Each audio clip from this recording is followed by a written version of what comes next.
이번에는요, 두 번째 장관 후보자, 문체부 유인촌 장관 후보자 이야기로 넘어가겠습니다.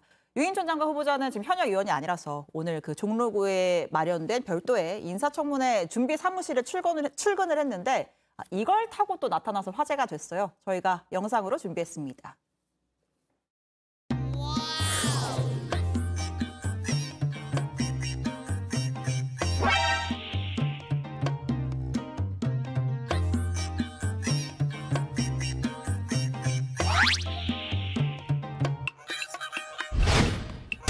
미안합니다. 복잡하게 해드려.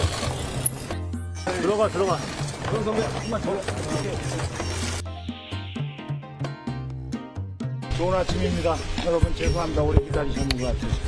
뭐 15년 전에 일을 했다고는 하지만 그 전에 했던 일보다도 훨씬 더 무거운 책임감을 지금 많이 느끼고 있고요. 약간의 그런 대립적인 관계를 가지고는 있었지만 그렇게까지 그런 적은 없었는데 임명이 된다면 한번 그런 문제는 다시 한번 잘 들여다보고 다시는 이런 일이 없도록 잘 정리를 한번 해보겠다. 네, 2008년에도 자전거를 타고 출근을 했던 걸로 봐서는 단순한 보여주기는 아닌 것 같기도 하고요. 네. 제가 볼 때 상당한 자전거 마니아임은 분명합니다. 네. 저도 뭐 자전거는 좋아하는데요. 네. 그렇게 안 보이지만은 가끔 자전거도 타고 나름대로 진심이 있습니다. 네. 자전거에 진짜 진심이십니다. 네, 근데 몸이 좀 안 따라줘서 문제긴 한데. 네. 근데 이 유인촌 후보자의 경우에는 제가 이 신문 기사나 이런 걸 보니까 심지어 외국에 가서까지 자전거 타러 가서 자전거를 탔다고 하니까 자전거에는 진심인 부분. 저는 그 부분은 이제 긍정적으로 평가하고 싶은데. 긍정적으로 평가하는 부분이 이제 나오는 건가요? 그렇죠. 청문회에서 자전거 얘기는 안 하겠죠. 청문회에서 주로 다룰 내용들은 과거 정권에서 무슨 일을 했느냐. 이명박 정권 시절에 소위 말하는 뭐 이 문화예술인들을 차별적으로 좀 배제하고 이런 것들에 대한 어떤 책임이 있는 거냐. 또 그 당시에 펼쳤던 이명박 정권의 문화예술 정책에 대해서 어느 정도 책임이 있는 거냐. 이런 걸 따져 물을 텐데 저는 뭐 그런 것들에 대해서 당시에 관여를 안 했다라고 본인은 주장하지만 여러 가지로 좀 이러한 문화예술을 어떻게 다뤄야 하는가에 대한 좀 여러 가지 검증은 반드시 필요하다고 봅니다. 왜냐하면 최근에 언론 인터뷰를 보니까 그런 말씀을 하셨어요.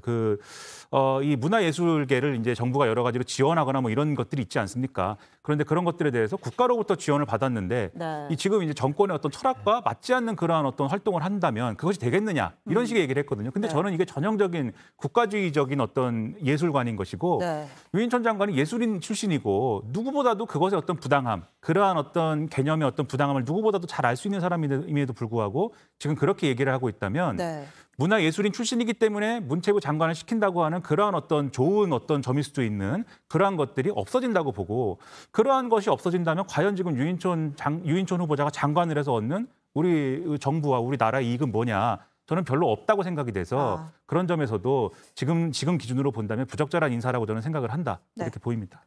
신 변호사님. 저도 뭐 유인촌 장관 후보자가 현재 나이가 72세. 입니다. 그래서 사실은 그 과거에도 문체부 장관을 한번 했었고요. 근데 저는 사실 윤석열 대통령께서 후보 시절에 이제 30대 장관들이 많이 나오게 하겠다. 이제 그 의미는 꼭 물리적인 30대를 말하는 것이 아니라 뭔가 좀 참신하고 신선한 인물들도 많은 기회를 좀 부여해서 좀 탕평 인재를 쓰겠다 이런 취지로 아마 이해를 했을 거거든요.